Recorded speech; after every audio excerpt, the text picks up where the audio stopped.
জাহাঙ্গীরনগর বিশ্ববিদ্যালয়ের মতো একটি জায়গায় যেখানে ছাত্র শিবির নাম শুনলে পাখির মতো গুলি করে মেরে ফেলা হয়, অথচ অতিথি পাখি যারা আসে সে সকল অতিথি পাখি মারলেও তাদের বিচার হয়, কিন্তু ইসলামী ছাত্র শিবির যে করে তাকে যদি পিটিয়ে পিটিয়ে মেরে ফেলা হয় তারপরেও তার বিচার হয় না।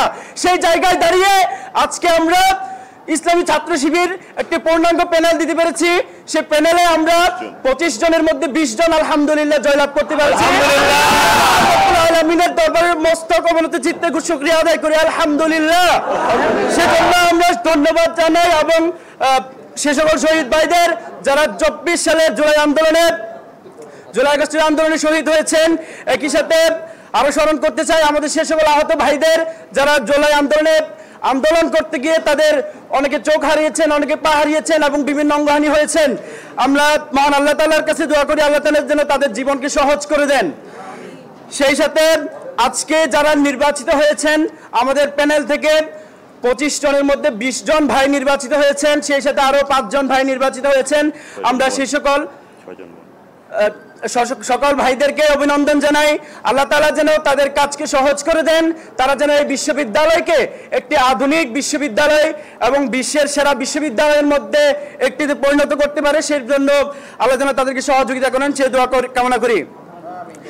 একই সাথে তাদের প্রতি একটা আবেদন থাকবে, তারা যেন তাদের দায়িত্ব যথাযথভাবে পালন করেন, কোনো মতেই যাতে তারা কখনো শিক্ষার্থীদের মতানৈক্যের বিরুদ্ধে গিয়ে কখনো বিরোধী কোনো কাজ না করেন, সেজন্য তাদেরকে আহ্বান জানাবো।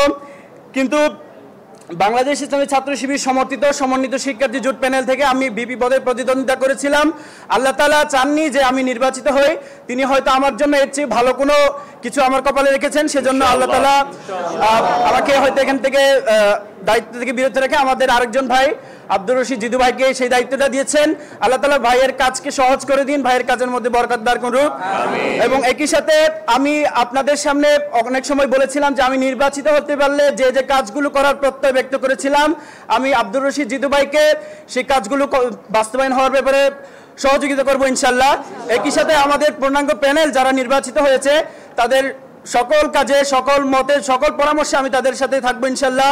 সব সময় ভাইদের পাশে আমি থাকবো ইনশাল্লাহ। আমি যদিও নির্বাচিত নাও হয় তাহলে যে কোনো কাজে, যে কোনো পরামর্শে আমি তাদের সাথেই থাকবো সে প্রত্যাশা ব্যক্ত করি। আমরা এমন একটা ক্যাম্পাস চাই যে ক্যাম্পাসে সকল ধর্ম তার নিজ ইচ্ছে অনুসারে পালন করবে, কেউ কাউকে বাধা দিবে না। সকলে তার নিজের সংস্কৃতি ইচ্ছে মতো পালন করবে, কেউ কাউকে বাধা দিবে না, এবং যে তার মত ইচ্ছে মতো বলবে কিন্তু কেউ কাউকে বাধা দিবে না। আমরা এমন একটি ক্যাম্পাসে লালন করি এবং ইনশাআল্লাহ আমরা প্রত্যাশা করি যারা নির্বাচিত হয়েছেন তারা এই বিষয়টি এনশিওর করবেন ইনশাআল্লাহ।